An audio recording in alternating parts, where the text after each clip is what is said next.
Johnson is touting new crime numbers for July. He says they continue to show a downward trend in shooting deaths, shooting victims, and violent crime. We acknowledge the progress that we have made thus far, but it's not a time to pat ourselves on our backs. But this is certainly an encouraging indication that our efforts still have a way to go, but our efforts are certainly paying dividends.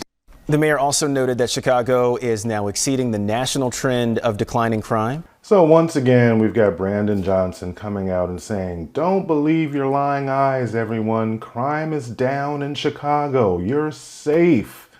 Hey, we've got, in April, we had the lowest murders in decades. Hey, there's nothing to worry about, everybody.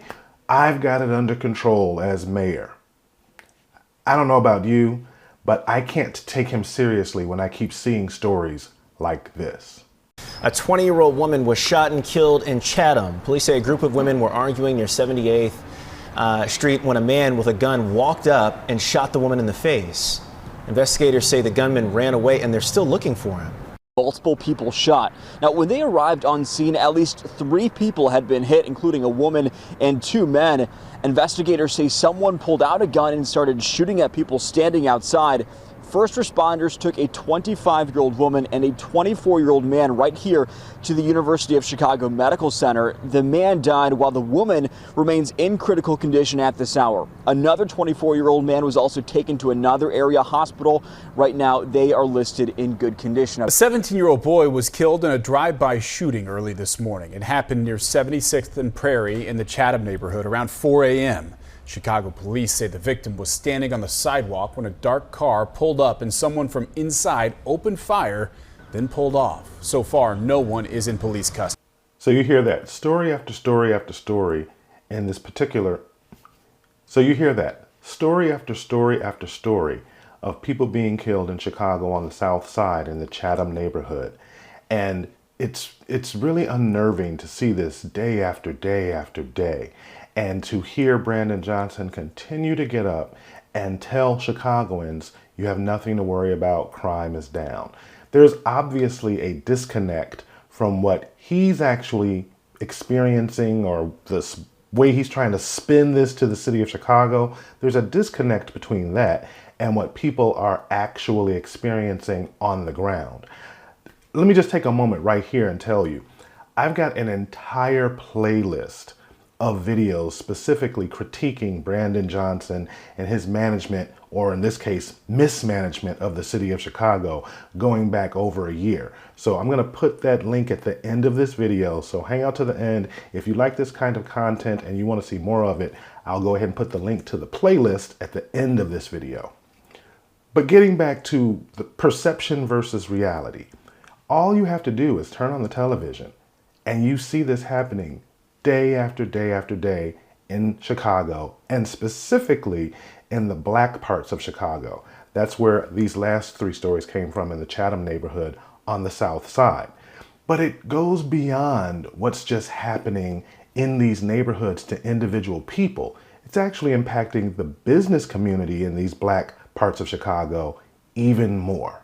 Security, and they want to be welcoming. But so what are you doing to help small businesses deal with crime? Well, it is an issue. It's a top issue that I confront every single day. And it's something that is going to really require all of us collectively to ensure maximum safety. One of the ways in which you create safe and vibrant communities is by the expansion of small businesses in these commercial corridors where there are actually more people who are moving about, because that is what engenders safety. When more people are around and more people are shopping and more people are out, those type of incidences and tragedies are less likely to happen. Now, as you also know, that crime is down in Chicago. It continues to fall. April was one of the lowest months of homicides that we've seen since, for a very long time, 1962, between January and April. And I believe violent crime is down roughly 24%. You hear him that he couldn't help himself. This video was taken May 5th, 2025, and he had to take that opportunity to throw that shout out and say, April was the safest month in the city of Chicago going back to the 1960s. But if you notice, he goes out of his way to very specifically say violent crime is down. That's a very specific type of crime because that doesn't include the smash and grabs. That's not put into that statistic of violent crime. Retail theft is not in violent crime unless it involves a weapon. So when he says violent crime is down, he's being very, very disingenuous because people don't just look at violent crime, they look at crime in its totality. Like I said, I just did a video the other day where I was talking about the smash and grabs that were going on in downtown Chicago. It was Louis Vuitton, it was a Brinks truck, and it was the Rolex store. Those types of crimes are not considered in the violent crime statistics, but when people see that, it impacts their psychology, it impacts their feeling of whether or not they're going to be safe when they go out in the public, and it discourages businesses from staying in Chicago. But let's stay on this, particularly the south side of Chicago, this black neighborhood on the south side of Chicago, because you hear Brandon Johnson right there saying, of course, we need to do things to engender a feeling of safety so that businesses stay in these areas. Let's look at two black-owned businesses on the south side that have just had issues, major issues going on with them recently. The first one is a barbershop. Take a look at this. Mitchell Phillips had been cutting hair in the East Chatham neighborhood for years before opening up his own barbershop back in February. His business goals now left shattered in what his family says was an attempted robbery turned deadly. He would tell me he loved me.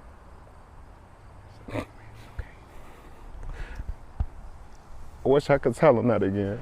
Candles and flowers lay outside a man's commitment to a neighborhood. If a mother came in there and school is starting up, if he could give them a free haircut, he would. While inside, I saw a lot of blood. Is where Mitchell Phillips fought for his life during what his family says was an attempted robbery. Chairs flipped over. He definitely put up a fight. Police say the 52-year-old was shot 3 times inside of his barbershop on 79th and Drexel in East Chatham. This notice, now plastered on the storefront, effectively shutting it down a day after the deadly shooting. His family says the entrance remained locked even during business hours and was only allowed open for clientele. Somebody that he trusted with his life, and they took his life. A shattered dream for this beloved grandfather, now becoming a living nightmare for his loved ones left in grief. That's a really heartbreaking story to hear, that this man at age 52 was a barber, finally went out and tried to start his own business, and he gets shot 3 times by someone trying to rob him. And, I go to a barber, so I know a lot of times a barber, going to a barbershop or a beauty shop is sometimes an easier target, just simply because they transact a lot in cash. So someone was scoping this particular barbershop out. They saw the amount of clientele who were coming in there, and they thought this would be a good opportunity for me to go in here, get some cash. But this particular barber fought back and paid with his life, got shot 3 times. But the theme that I don't want you to ignore right here is that Brandon Johnson wants you to believe everything is okay. Everybody is safe. He won't let the police do their jobs. Now, a lot of what's going on in these particular areas, a lot of it has more to do with culture, because you do see the most violence in Chicago in these black areas. Here, I'm going to show you another example of a black business owner who is going out of her way to establish this business in this neighborhood, but the black youth are continuing to be disruptive. Take a look at this. A Chicago business owner is opening up about the struggles of trying to keep her doors open amid crime and violence in the neighborhood. The owner of Fatburger in Chatham says she is determined to keep giving back to her community. Here's the story from NBC5's V. Webb. Jackie Jackson opened Fatburger in Chatham last November, and since then she's added extra security measures to protect her small business and employees. I have panic buttons installed. I have a big 8-inch wrought iron fence. I have a very high-tech security system. And now I have the Chicago Police Department that's going to be here. Back in December, the owner and operator says a group of teens stormed in, attacking one of her employees as seen in the surveillance video. Weeks later, another group jumped the counter but was stopped. It was pretty scary, and I guess I'm very thankful that there was a concealed carrier, which was a customer, and he used his gun to scare him off. The incidents have been weighing heavily on her, which is why she decided to share her story on Facebook this week. So again, think about that. These young teenagers going into this locally owned black business, and it just so happened that a customer who had a CCL was present, had to tap his gun on the counter to get their attention before they would leave. And then you see this other scene right here. Let's go back really quickly so we can take a look at that. Let's go back right to this point here, because this is really, really interesting. When I saw this, I can remember growing up, and when I was a teenager, I worked at a Red Lobster when I was 15 years old. That was my first job. But no one ever came into the rear of the restaurant. That you wouldn't even, I mean, it was just decorum, just dictated that you don't walk into the back of a restaurant. Period, end of story, under no circumstances. But you see these young kids just walking back there, a group of them, so that they can fight, an employee there. Again, the degradation of the culture is so great. And when you hear an apologist like Brandon Johnson continue to look the other way and say, no big deal, black people have had this history of discrimination, and he loves to play the race card and talk about slavery and Jim Crow. He'll drop that out on the drop of a dime. But ultimately, my point is that if you have this cultural degradation, and then on top of that, you have an executive who doesn't recognize that you have to hold people accountable for criminal behavior, or it's going to metastasize. And as it metastasizes, you're going to impact the business community, which is going to impact the local citizens, because they don't have places to shop, they don't have jobs, they don't have that tax revenue coming in from those businesses. All of these things are connected, but foundationally, the most important thing that we have to do is we have to establish law and order. And this mayor just refuses to see that point. Things are happening in the households where parents need to be held accountable. I am a former educator, and I highly believe that it starts at home. I'm so glad to hear this local business owner go out of her way to say, hey, parents, you need to do a better job with your children.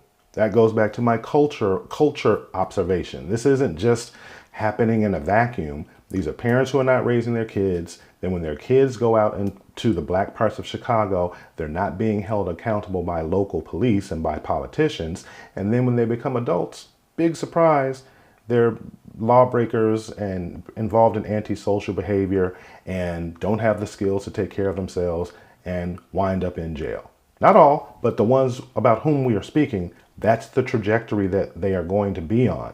And I just wish that Democratic leaders generally, and these black mayors in particular who run these crime-ridden Democratic cities, I wish they would understand that you're not doing kids any favors by not holding them accountable at young ages. If you don't hold them accountable now, they're not going to have the requisite behavior that they need to hold themselves accountable as adults, and they're going to be less successful than they otherwise would have been if we were holding them accountable. That I don't understand why that's such a deep concept for Brandon Johnson and other Democratic mayors to understand. Jackson, who also owns 7 Kilwins locations across the city, says there's a reason why she wanted to invest and pour into her neighborhood. I hired 17 students from CVS, where I graduated from, my culinary students, and I gave them a place to come learn entrepreneurship skills. This opportunity was given to me when I was in high school. I worked at McDonald's and Burger King when I was 14 years old, and I want to give these kids the same opportunity that I got. On Friday, the owner says the teenage employee who was attacked will be recognized and honored for his bravery and courage for returning to work. Businessman Early Walker is also purchasing 100 burgers to give away to the first 100 customers that same day to show his support. I wanted to be a sense of comfort, sense of support to her, and just wanted to let her know that, we, the community, is behind her. Customers and elected leaders have been stopping by. Jackson says despite the struggles, she's not backing down. So it's not about money for me at all. It's about bringing something positive to the community. And again, I'm not giving up. I'm not closing. I don't know what the hell she's talking about. I'm a small business owner, and yeah, it is about money. It's absolutely about money. What are you talking about? It's not about money. I, David Seaton, I would not take my money and go into a neighborhood where I had to incur additional costs for security because the culture of the people who live around my business don't appreciate it. And we're not even talking about these businesses downtown that are owned by corporations or that are owned by non-black people, and then black people go down there and rob them. We're talking about these young black people, or these black people who are killing and who are robbing from their fellow black people in their neighborhoods. If black people can't feel safe around black people, it's no wonder why so many non-black people and so many corporations divest from these areas. Well, so that's another popular favorite word of Brandon Johnson, disinvestment. Yeah. Stores and corporations and business owners and people with resources are not going to invest in areas unless they feel safe. Hence my earlier point, you can't have anything without law and order. Law and order is the foundation. If people don't feel safe, they're not going to invest their money. And more importantly, if people don't feel safe, they're less likely to go into areas and patronize businesses. It's a vicious cycle. It's causal. So you have to get the law and order together. Brandon Johnson needs to quit today. I've said this in previous videos. He really should just resign. He's not the right man for the moment. He doesn't have just the requisite basic foundational understanding that's necessary to run the third largest city in the country. If you're still hanging out, like I said earlier in the video, do me a favor. I'm going to put a link right here so that you can go back through the playlist of videos that I have where I'm critiquing Brandon Johnson and his management, or dare I say mismanagement of the city of Chicago. So I want you to go hang out. Look, just binge watch all of my videos on Brandon Johnson. I promise you that you will not be disappointed. And well, just one more ask. If you're still hanging out and you like this video, do me a favor, hit that subscribe button, drop a comment, and I'll catch you in the next one.